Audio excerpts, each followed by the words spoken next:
playing the way they did. Thought we dominated from the beginning to the end, and it kind of fits what we've been doing as a football program. We're playing our best and getting our healthiest here towards the end of the year. I think we might not have scored on our first drive, but I think we scored our next 5 possessions, if I'm not mistaken. The defense, after the 1 score they allowed, really a couple miscommunications. Just after that, allowed a total of 8 first downs. Again, just playing our best football right now, and really physical. Won the line of scrimmage, put pressure on their quarterback, forced them in some really difficult third down situations. I think they were 4 of 13. And, everybody wanted to see how Miami would do in the cold weather on the road against a top 25 team, and I think we answered those questions very clearly. So, questions, please. Mario, you mentioned you guys feel like you're playing your best football over this last month. Mm-hmm. Now that the regular season is over, now that basically everything is more or less out of hands, depending, unless you get into the conference championship next weekend, what would you say to the committee, if you could, about your guys' case to be a playoff team with what you guys have shown this season? I would say a lot. At the end of the day, it's not only do we pass the eye test, we pass the field test, right? Especially as it relates to playing this brand of football down the stretch and in head-to-head competition versus others that are being judged in the same little pool that we are as well. Plus, we're getting healthy. No one ever talked about, the value of that in the middle of the season when we got banged up with 6, 7 starters going down, and now we're almost all the way back. Our quarterback is playing, hard to compare anybody else in the country playing the caliber of football that he's playing. Our defensive and offensive lines have been absolutely dominant, and they showed it from game 1 all the way to game now, forcing opponents to, have their worst graded performances against our fronts. So I think all that stuff, it speaks loudly. And again, it's not only the eye test, it's the field test.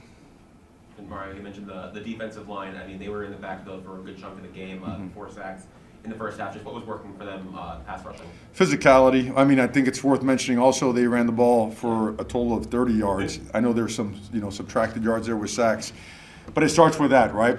Making them as one-dimensional as we can. They're a really good football team. They're very well coached. They're very talented.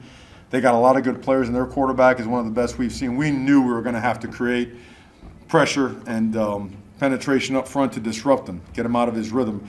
And we knew we were going to have to play some man coverage as well. So just really proud of the effort. Again, we had the one miscommunication during that one drive. But aside from that, I think that defense has put together as good of a resume as anybody in the country. And our offense is now doing the same thing as well. So fun day. A lot of fun out there today. These guys came in. We were the most excited team on the field is what we felt. And we knew that we had to, everybody, again, always questions Miami, and this was a beautiful day, And I'm a huge Steeler fan. I'm the biggest Steeler fan you could ever imagine, okay? So it was awesome being out here and awesome being able to play at the caliber of football we played today. Mario, Ruben in particular, I know stats are only so much. We know how much he does without impacting stats, but for him to get 1.5 sacks and be able to finish plays, what was it good like to see that and just his season overall, what he's meant for you guys? He's the best defensive player in college football, and I would say Keith Mesidor is too. I would put them, battling for it, to see who gets it. And again, it's not just what he does on game, that's what he does the entire offseason, what he does leading up to the week of preparation and through the week.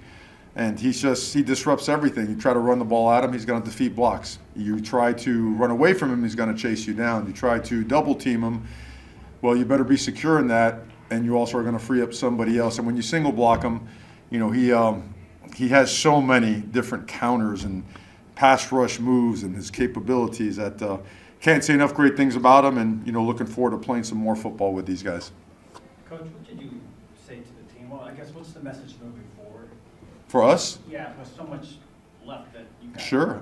Awesome job. That's the most important thing, is how proud we are of them, how we overcame some injuries to play our best football here down the stretch, when people want to, especially when people want to compare our results versus an opponent with other, college playoff hopeful teams. The reality of everything they said they would do, they came out and did, and that they're excited. That's an excited bunch. They're celebrating. They're having a good time in there. They respect our opponent.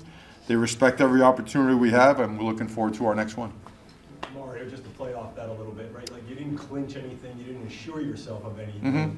but it felt a little like you were trying to encourage your players to, I don't want to put words in your mouth, but like it felt like on the field that you were trying to encourage your players to celebrate, like that you did accomplish something? I'm not sure exactly what that means, Okay, but yeah. I mean, if we're a very high energy operation, Sure. and they were having so much fun executing at a high level. We always want to encourage that. Sometimes we forget that football is a sport and a game, and it's supposed to be fun. And they've played their best football, having a lot of fun. So, but we wanted to make it a point to show that we can go on the road against a top 25 team. I believe we played 4 top 25 teams, whatnot, and had an opportunity to play them, in a different climate. Which again, I think it's the funniest thing in the world. That Miami can't travel and play when it drops below 60 degrees, but when we can't mimic those conditions back home. I mean, we have an indoor that's set at like 62. So, all in all, just we're very, very, very proud of the way our guys handled their business and the way they showed up on the field today. And Mario, you mentioned Carson playing really well lately. Obviously, he had the late pick, but besides Yeah, it slipped out of his hand though. Yeah. That wasn't like a throw he was trying to get there. That one slipped. That ball got a little bit slick there at the end. And so, but he made up for it right after, and you know what? Also very important for CJ to get confidence in his, he's coming back from injury, and again, he showed what he does, so I think that was very, very important to, you can't let a game end like that. Carson's played too well. The offense played too well. CJ's coming back from injury. They're moving the ball. They're trying to score. They're calling a timeout on defense. So, I ain't having that crap. You know what I mean? It's our job to go play as well as we can. And then, Coach Malley broke the freshman receiving yards record. Did he? Yeah, I mean, Are you surprised? Nobody else is, right? All year long, his dedication, his natural talent, and his game day approach and performances have been absolutely awesome. So Malley's just getting started. There isn't a better freshman in the country. There might not be a better and more exciting player in the country right now than Malachi Tony. It's fun to be around, man. He does it all. Got another touchdown pass, right? So he beat Carson on his QBR today or something like that. A couple more, Coach. Mario, how much will you watch of what's left, specifically the ACC games, knowing that a lot can play out depending I mean, what you guys?